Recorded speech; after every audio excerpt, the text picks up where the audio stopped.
안녕하세요, 묘한의사입니다. 지루성 피부염을 치료할 때 환자분들이 가장 먼저 고민하는 게 뭐냐면 음식 관리입니다. 음식을 뭘 먹지 말아야지 대한 고민을 하게 되거든요. 오늘 이 시간에는 지루성 피부염 관리의 첫 번째 음식 관리에 대한 총론편 형식의 이야기를 한번 해드릴 겁니다. 보통 피부 질환이 생기게 되면 그게 일시적으로 생긴 질환인지 아니면 만성적인 피부 질환을 갈 건지를 고민하게 되죠. 그래서 일시적으로 생긴 질환들은 사실은 기본적인 관리만 해주면 낫게 되는데, 만성적인 피부 질환을 1년, 2년 그렇게 고통받게 된다면 상황이 달라지게 됩니다. 그러면 기본적으로 처음에는 부인을 하게 되겠죠. 그죠? 그래서 이 피부 질환은 금방 나을 거야 라는 생각을 하게 되는데, 그게 한 달, 두 달 안 낫게 되죠. 그러면 기본적으로 다시 한번 생각하게 됩니다. 이 피부 질환은 왜 생겼을까에 대한 고민을 하게 되겠죠. 그때부터 이제 자기 성찰의 시간을 갖게 되겠죠.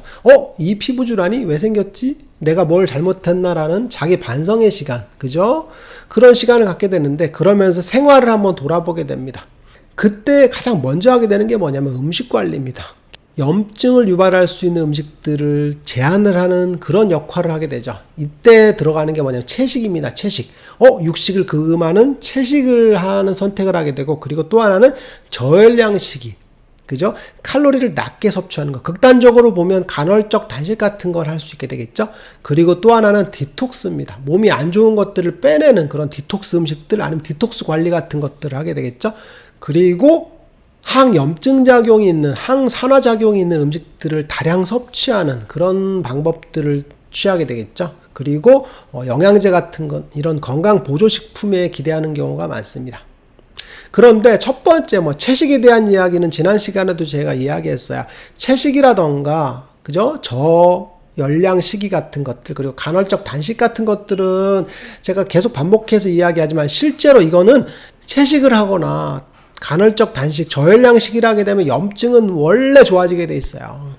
면역학적으로 보게 되면 염증을 유발하는 물질들이 많은데, 그게 육류라던가 이런 문제들에서 굉장히 많고, 그리고 기름진 음식들이 되게 많아요.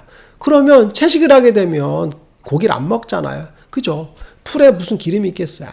그런 걸 안 먹게 되니까 당연히 염증 유발 음식들을 적게 섭취하게 되겠죠. 그러니까 항염증 작용이 자연히 일어나는 거죠. 그러니까 염증이 줄게 됩니다. 저열량 식이도 마찬가지예요. 그죠? 단식 같은 걸 하게 되면 당연히 기름진 음식이나 지방식을 못 먹게 되겠죠. 그리고 탄수화물도 적게 섭취하게 되겠죠. 그럼 어떻게 되겠어요? 염증 유발 음식들이 적게 유입이 되고, 그리고 또 하나는 염증 세포들이 활성화되게 됩니다. 굶어보세요. 그러면 염증을 없애는 그런 물질들이 있거든요. 호중구나 호상구 같은 애들인데, 걔들이 굶으면 정신을 바짝 차립니다. 그래서 엄청나게 일을 합니다. 그때 일을 할 때 염증 물질들을 막 잡아먹습니다. 배고프니까. 그게 기본적인 거죠. 그리고 디톡스 같은 것도 마찬가지예요. 디톡스도 뭔가를 빼내는 거잖아요. 이게 빼내는 게 뭐냐면 항염증 작용을 하는 그런 작용을 하게 되거든요. 만일 제가 설사를 막 했다고 쳐보세요. 설사를 막 했어. 한 열흘 정도 했어. 그러면 피부염이 있는데 설사를 계속 했어. 그럼 피부염이 좋아질까 안 좋아질까? 대부분 좋아집니다. 무슨 얘기냐면 점막에서 물질들을 쭉쭉쭉 빼게 되면 그게 자체가 이제 염증 작용을 줄어들게 하는 작용을 하게 되겠죠. 디톡스라는 건 대부분 빼는 작용을 하게 되는데, 그죠? 설사를 통해서 빼내던가 위장관에서 점막에서 염증 물질들을 빼내거나 하는 것들이거든요. 그러면 염증 물질들이 빠지기 때문에 기본적으로 좋아지게 되죠. 그리고 이제 항염증 작용이 있는, 항산화 작용이 있는 음식들을 섭취하게 되는데, 그것들은 이제 좀 장기적으로 섭취를 했어야 작용이 조금 하게 되겠죠. 그래서 직접적으로 염증을 억제하는 작용이 있지는 않습니다. 꼭 간혹 이제 유튜브나 아니면 일반인 중에서 이제 굉장히 본인이 만성적인 피부 질환을 겪었어. 근데 예를 들면 채식을 했어. 그랬더니 피부 증상이 싹 좋아졌어. 굉장히 기쁘죠. 맞아요. 축복된 일일 겁니다. 그런데 그거 자체를 하나의 신념을 갖고서 막 설파하는 분들이 계세요. 나 이거 했더니 좋아졌으니까 무조건 이건 효과가 있을 거야. 그러면서 막 추천을 합니다. 근데 그게 추천하는 건 나쁜 건 아니에요. 근데 너무 자기 확신이 강하시면 좋지 않은 결과를 일으킬 수 있어요. 기본적으로 왜 그러냐면 그게 인과율의 문제일 수 있고, 그리고 또 하나는 노력 대비 효과의 문제일 수 있어요. 그리고 재현성의 문제일 수 있거든요. 그 부분을 굉장히 검증을 해야 되는데, 아까 얘기했던 것처럼 면역학적으로 얘기를 했잖아요. 그거 원래 효과가 있는 겁니다. 근데 그걸 왜 의사들이나 이런 사람들이 계속 주장을 하지 않냐면 재현성의 문제일 수가 있고, 그게 유지가 잘 안 되는 그런 부분도 있을 거예요.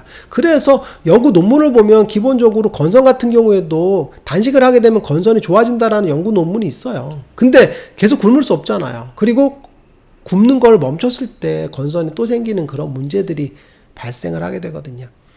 근데 채식 같은 경우도 마찬가지죠. 채식을 계속 할 수 있어요? 없죠. 어렵잖아요. 저 같은 경우는 고기 좋아하거든요. 아토피 환자분들한테 육류 섭취 좀 줄이라고 해도 그거 못하겠다고 막 엄청 울거든요. 근데 채식을 해요. 그것도 막 6개월씩, 8개월씩 그렇게 하기 정말 힘듭니다. 그것도 효율성의 문제일 수 있을 것 같아요. 그래서 오늘 이 시간에는 지루성 피부염의 음식 관리에 있어서 가장 효율적인 그런 음식 관리가 뭔지에 대한 그런 문제들을 한번 이야기해 볼 건데, 이것도 다 제 얘기예요. 뭐 제 생각이죠. 근데 실제로 이렇게 했더니 뭐 효과가 좋더라. 그래서 이야기하는 것이라고 보시면 될 것 같아요. 기본적으로 만성 피부질환의 음식 관리에 있어서의 원칙은 뭐냐면, 그 만성 피부질환을 악화시킬 수 있는 그런 인자들을 먼저 체크하는 게 필요합니다. 기본적으로 만성 피부질환이라는 것 자체에서 악화시키는 게 뭐냐면 그죠? 열이 가해지거든요. 그리고 피부염이라는 건 열에 의해서 악화되는 거거든요. 그래서 여름철에 피부염 있는 분들이 대부분 심해지는 경우가 있어요. 그 열이죠. 또 하나가 뭐냐면 습입니다. 습진이거든요. 대부분 피부 질환들은 습진이거나 린설성 질환인데 열 혹은 습입니다. 그래서 몸에 수분이 정치함으로써 습진 반응이 생기는 그런 게 많거든요. 그걸 습열이라고 해요. 그리고 염증을 직접적으로 악화시킬 수 있는 음식들이 있습니다. 술 같은 것들, 그죠? 그리고 염증 매개 물질들이 많이 함유된 음식들을 섭취하는 것들도 문제 있을 수 있을 것 같아요. 그게 이제 뭐 튀긴 음식, 기름진 음식 이런 것들이겠죠. 그리고 알레르기 음식들이 있어요. 먹으면 가려워. 먹으면 염증 반응이 심해져 하는 게 알레르기죠. 그런 알레르기 음식들도 기본적으로 있을 수 있어요. 예를 들면 내가 이제 밀가루를 먹으면 알레르기 반응이 생겨서 가려워. 그러면 안 먹어야 되겠죠. 그래서 알레르기 음식들. 그리고 흔히 간과하는 게 뭐냐면 소화가 안 되는 음식입니다. 소화가 안 되는 음식들은 안 드시는 게 좋습니다. 왜 그러냐면 만성적으로 소화가 안 되는 음식들을 먹게 되면 기본적으로 소화기에서 부담이 됩니다. 그럼으로써 장 누수증후군이라던가 이런 것들 혹은 소화장애에 의해서 소화가 덜 된 음식들이 체내로 흡수되거나 혹은 소화 쪽에 문제를 유발함으로써 염증 반응이 심해지는 경우가 많습니다. 그래서 소화가 안 된 음식들을 섭취하는 게 좋지 않죠. 대표적인 게 이제 회 같은 것들, 그리고 날 음식들, 육회 같은 것들, 이런 것들. 그래서 날 음식, 그리고 찬 음식들, 그리고 기름이 많은 음식들도 소화가 잘 안 되죠. 그런 음식들을 제한하는 게 굉장히 중요할 것 같습니다. 그리고 과식도 안 좋죠. 막 염증이 많은데 과식을 하게 되면 마찬가지로 소화가 잘 안 되잖아요. 그럼으로써 소화가 안 되는 것들을 고민할 수 있을 것 같아요. 이런 음식들을 꼭 피하는 게 중요할 것 같다는 게 만성 피부질환에서의 음식 관리의 원칙입니다. 이런 음식들을 피하는 게 기본적인 거거든요.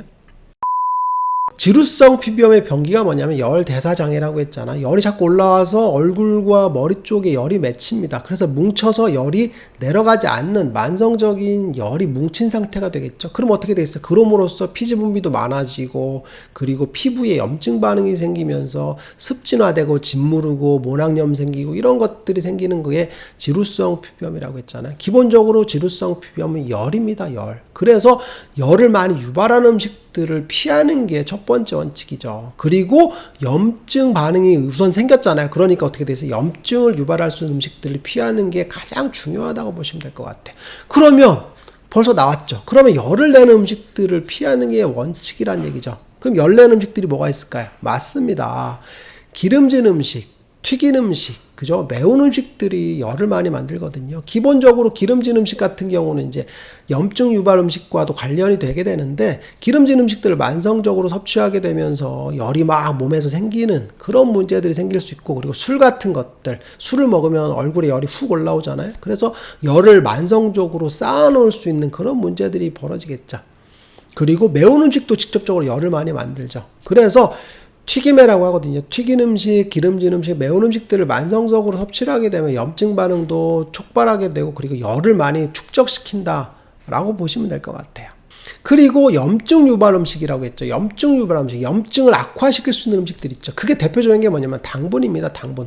과자, 초콜릿, 사탕 이런 것들, 과당 이런 것들, 그리고 탄산음료 같은 것들, 당분이 많이 들어간 음식들을 많이 섭취하게 되면 염증 반응들이 폭발적으로 일어나게 되겠죠. GI 수치가 높아진 음식들을 많이 먹게 되면 우리 몸의 염증 대사에서 연료를 붓는 그런 역할을 하게 되거든요. 그래서 염증 반응들이 만성적으로 막 생기는 그런 문제가 벌어진다고 보시면 될 것 같아요. 그리고 기름진 음식도 마찬가지입니다. 기름진 음식도 아라키돈산이라는 그런 염증 매개 물질이 있거든요. 그 염증 매개 물질들이 염증 반응에 있어서 촉매제 역할을 하게 되는데, 기름진 음식을 많이 먹게 되면 그 염증 물질들이 다량으로 들어가게 되죠. 그래서 염증 반응에 촉매제 역할을 하기 때문에 염증이 팡팡팡 더 많이 발생하는 그런 문제들이 되겠죠. 그래서 기름진 음식, 즉 고기 같은 걸 다량 섭취하게 되면 좋지 않다는 얘기죠. 그래서 돼지고기, 닭고기, 오리고기 같은 것들, 기름이 잘잘 흐르는 것들을 많이 먹으면 좋지 않다는 얘기죠. 그래서 대표적인 게 치킨이죠. 그래서 치킨이나 돈가스 같은 걸 먹으면 좋지 않죠. 그리고 고로케 같은 빵 중에서 튀김빵들 같은 거 좋지 않게 되겠죠. 이런 음식들을 섭취를 제한하는 게 지루성 피부염에 좋은 음식 관리인데, 그럼 어떻게 관리하느냐는 건데 절대 먹지 말라는 얘기는 아닙니다. 기본적으로 지루성 피부염에서 염증 반응이 생기게 되는데 적게 먹는 걸 원칙으로 합니다. 기름진 음식을 어떻게 안 먹을 수 있겠어요? 먹어야 되겠죠. 먹어야 살잖아요. 근데 적게 먹는 것을 원칙으로 한다는 얘기죠. 이거 먹을래 저거 먹을래 할 때 기름이 적은 음식을 먹는 게 좋겠죠. 이런 음식 관리를 하는 게 목적으로 할 수 있겠어요. 그리고 술 같은 것들은 만성적으로 직접적으로 염증을 유발하기 때문에 술 같은 건 제한하는 게 매우 중요할 것 같습니다. 오늘 시간에는 지루성 피부염의 음식 관리에 대한 원칙을 이야기했는데, 기본적으로 염증성 피부질환이라는 건 열, 그리고 습열 이런 것들을 유발하는 음식들, 그리고 염증을 직접적으로 촉발시킬 수 있는 음식들, 그리고 알레르기 음식들, 그리고 소화가 안 되는 음식들을 섭취하는 게 굉장히 좋지 않습니다. 이런 음식들을 제한을 할 품목들을 정해놓고 그걸 적게 먹는 식단을 짜는 게 좋을 것 같고, 그리고 직관적으로 봤을 때 이거 염증이 잘 생긴 음식이야 라는 것들은 피하는 게 좋겠죠. 그리고 반대로 염증이 잘 안 생긴 음식들을 선택적으로 드시는 게 좋을 것 같습니다. 절대 먹지 않는 건 아니고 적게 먹는 걸 원칙으로 하시면 될 것 같습니다. 묘한의사에게 궁금한 것 있으면 댓글로 남겨주세요. 영상을 통해서 답변해 드리겠습니다. 빠잉! 영상이 도움이 되셨나요? 구독과 좋아요 부탁드리겠습니다.